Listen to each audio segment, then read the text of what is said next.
തിരുവനന്തപുരത്തെ ആഘോഷങ്ങൾ അതിൻ്റെ പാരമ്യത്തിലാണ് എന്ന് പറയാം. നമ്മോടൊപ്പം അതിഥികളുണ്ട്.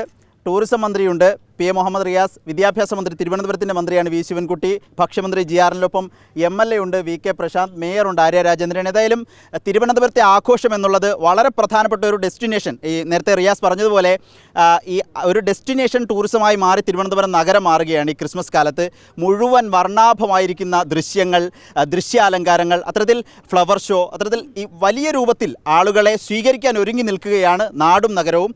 തിരുവനന്തപുരത്തെ എങ്ങനെയാണ് ഈ ക്രിസ്മസ് നാളുകളിൽ, ന്യൂ ഇയർ നാളുകളിൽ ക്രമീകരിച്ചിരിക്കുന്നത് മിനിസ്റ്റർ?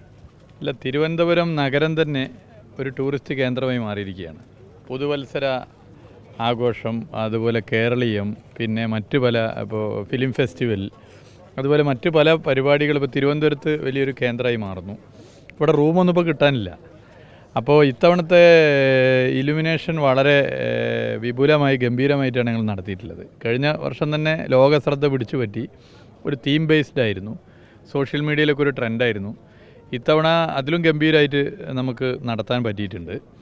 ഇത് 2 മന്ത്രിമാർ, MLA, മേയറൊക്കെ ഉണ്ട്. 3 മുൻ മേയർമാരാണ്, 2 മുൻ മേയറും 1 മേയറും ആണുള്ളത്, അങ്ങനെയും പറയാം. അപ്പോൾ തിരുവനന്തപുരം നഗരം വിദ്യാഭ്യാസ മന്ത്രി നേരത്തെ തന്നെ മേയറായിരുന്നല്ലോ ഇവിടുത്തെ, അപ്പോൾ ആ നിലയിൽ അറിയാം. പിന്നെ തിരുവനന്തപുരം ജില്ലയിലെ മന്ത്രി. അപ്പോൾ ആ നിലയിൽ തിരുവനന്തപുരം നഗരത്തെ എങ്ങനെ നമുക്ക് തലസ്ഥാന നഗരിയാണല്ലോ, ആ നിലയിൽ മാറ്റി തീർക്കാനാകുമെന്നുള്ള പരിശോധനയിലാണ്.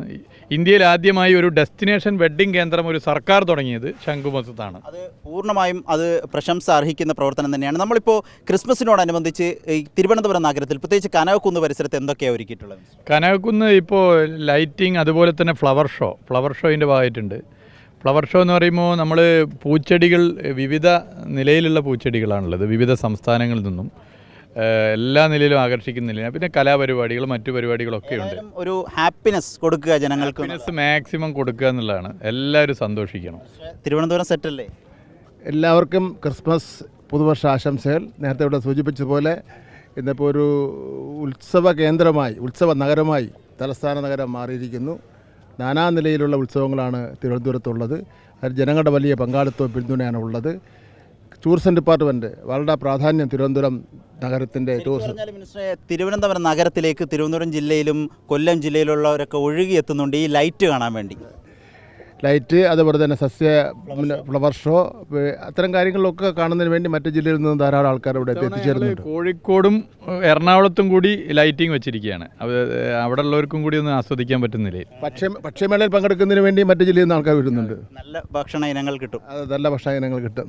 എന്താ, ഭക്ഷ്യമന്ത്രിയാണ്, നല്ല ഭക്ഷണങ്ങൾ കൊടുക്കുന്നു, അതിനേക്കാൾ നല്ല ഹാപ്പിനെസ്, അത് വളരെ പ്രധാനമാണ്. മിനിസ്റ്റർ ഇടയ്ക്കിടയ്ക്ക് പറയാറുണ്ട്, ഒരു ജനതയുടെ പ്രധാനപ്പെട്ട കാര്യമാണ് ഹാപ്പിനെസ്സോടുകൂടി ഇരിക്കുക, സന്തോഷത്തോടുകൂടി ഇരിക്കുക. അത് ഇതിലൊക്കെ പ്രധാനമാണ്. ഇതൊക്കെ നടത്തുമ്പോൾ എല്ലാം ഓക്കെ അല്ലേ? ആളുകൾ എത്തുന്നു, ഒഴുകിയെത്തുന്നു തിരുവനന്തപുരത്തേക്ക്.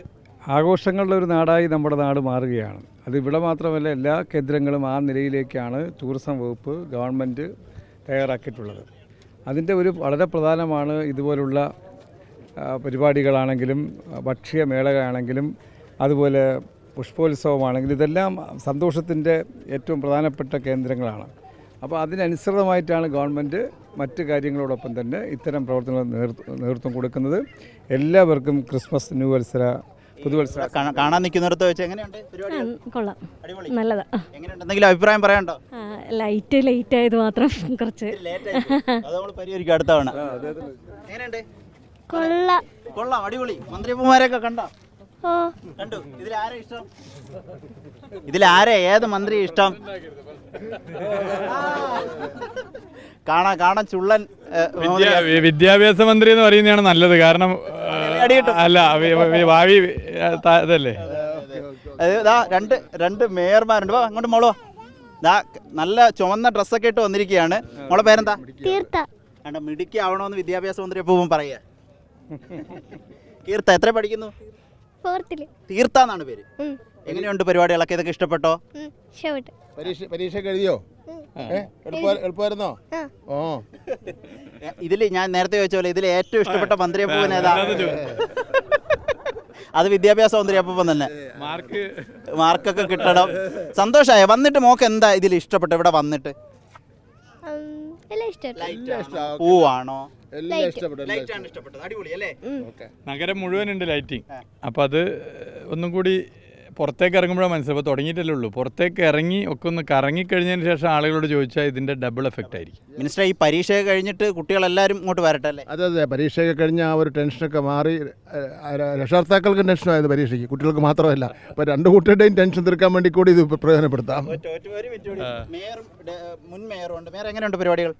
കുട്ടികൾ പറഞ്ഞത് തന്നെയാണ്, സൂപ്പറായിട്ടുണ്ട്. കാരണം നിഷ്കളങ്കമായ മനസ്സാണ് അവരുടെ മനസ്സ്. അവർ വളരെ നന്നായി തന്നെ പറഞ്ഞു. നഗരസഭയെ സംബന്ധിച്ചിടത്തോളം, നഗരത്തിലെ ജനങ്ങളെ സംബന്ധിച്ചിടത്തോളം ഇതൊരു ആഘോഷ സ്ഥലമായി എപ്പോഴും മാറുന്നത് വലിയ സന്തോഷം പകരുന്ന കാര്യം തന്നെയാണ്. മുൻ മേയർക്ക് എന്താ പറയുക, MLA ആണ് വട്ടിയൂർക്കാവിൻ്റെ. ഇവിടെ സ്ഥലം MLA അല്ലേ? അല്ല, തീർച്ചയായിട്ടും എൻ്റെ മണ്ഡലത്തിലാണ് കനകക്കുന്ന് ഉൾപ്പെടെയുള്ളത്. അപ്പോൾ ഇവിടെ ഒരു ആഘോഷ കേന്ദ്രമായി മാറുകയാണ്. തുടർച്ചയായിട്ടുള്ള ഇവൻറ്റുകൾ ഇവിടെ വരുന്നു. അപ്പോൾ അത് ജനങ്ങളെ സംബന്ധിച്ച് വളരെ സന്തോഷമുള്ളൊരു കാര്യമാണ്. ഒരുപാട് ചെറുപ്പക്കാരും ഒക്കെ ഇവിടെ ഇങ്ങോട്ടേക്ക് വരുന്നുണ്ട്. ഇപ്പോൾ മാനവീയം പോലുള്ള പുതിയ സ്ഥലങ്ങൾ ഇവിടെ സൃഷ്ടിക്കപ്പെട്ടിട്ടുണ്ട്. അപ്പോൾ അതെല്ലാം മാനവീയം എന്നൊക്കെ പറയുമ്പോൾ മാനവീയം വീതി തിരുവനന്തപുരത്തിൻ്റെ ആകെ മുഖം മാറുന്ന രൂപത്തിൽ ടൂറിസം ഡിപ്പാർട്ട്മെൻറ്റ് ഇടപെടുന്നുണ്ട്. അതിൽ മന്ത്രിമാരുടെ പങ്കുണ്ട്. അതിനൊക്കെ പ്രശംസിക്കുന്നു. അടുത്ത മോനത്തി പേരെന്താ? ദക്ഷു. എത്ര പഠിക്കുന്നു? Second standard. എന്താ ഇവിടെ വന്നിട്ട് ഇഷ്ടപ്പെട്ട? എന്താ എല്ലാം ഇഷ്ടപ്പെട്ടു. പരീക്ഷയുടെ ഒരു പ്രശ്നമൊക്കെ മാറിയോ? മന്ത്രി ചോദിച്ച പോലെ എല്ലാം മാറി. പരീക്ഷ പ്രശ്നം ഉണ്ടായിരുന്നോ? ഇപ്പോഴത്തെ പിള്ളേർക്കൊന്നും പരീക്ഷ അവനല്ല കൂടുതൽ പഠിച്ച അച്ഛനാണ് ട്യൂഷൻ ടീച്ചർ. ഏതായാലും വളരെ രസകരം. മന്ത്രിമാർ ആ നിലയിൽ നമ്മോട്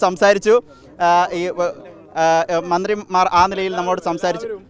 എല്ലാവരും തിരുവനന്തപുരം നഗരത്തിൽ വരണം, ഈ സന്തോഷത്തിൻ്റെ ഭാഗമാകണം. എല്ലാവർക്കും ക്രിസ്മസ്, ന്യൂ ഇയർ ആശംസകൾ. എറണാകുളത്തും കോഴിക്കോടും നഗരത്തിൽ ഇത്തവണ ദീപാലങ്കൃതമായി മാറുന്നുണ്ട്. പുതുവത്സരത്തെ വരവേൽക്കാൻ കോഴിക്കോട് 27-ാം തീയതിയാണ്, എറണാകുളത്ത് 30-ാം തീയതിയാണ്. അപ്പോൾ നമുക്ക് ഹാപ്പിനെസ് ഇൻഡെക്സ് ഇനിയും വർദ്ധിപ്പിക്കാം. തിരുവനന്തപുരത്തേക്ക് എല്ലാവരും ഒന്ന് വിളിച്ച് എല്ലാവരെയും, എല്ലാ ജനങ്ങളെയും ഈ തലസ്ഥാന നഗരത്തിലേക്ക് ഞാൻ ക്ഷണിക്കുക. കണ്ടൊന്ന് ആസ്വദിക്കുക. എല്ലാവരും തലസ്ഥാനത്തേക്ക് വന്ന് ഈ ആഘോഷത്തിൽ പങ്കെടുക്കുക. ഏതായാലും വളരെ സന്തോഷം. മന്ത്രിമാരാണ് ഈ കാര്യങ്ങൾ പങ്കുവച്ചത്. വളരെ സന്തോഷത്തിലാണ് പൊതുജനങ്ങളുമെന്ന് പറയാം.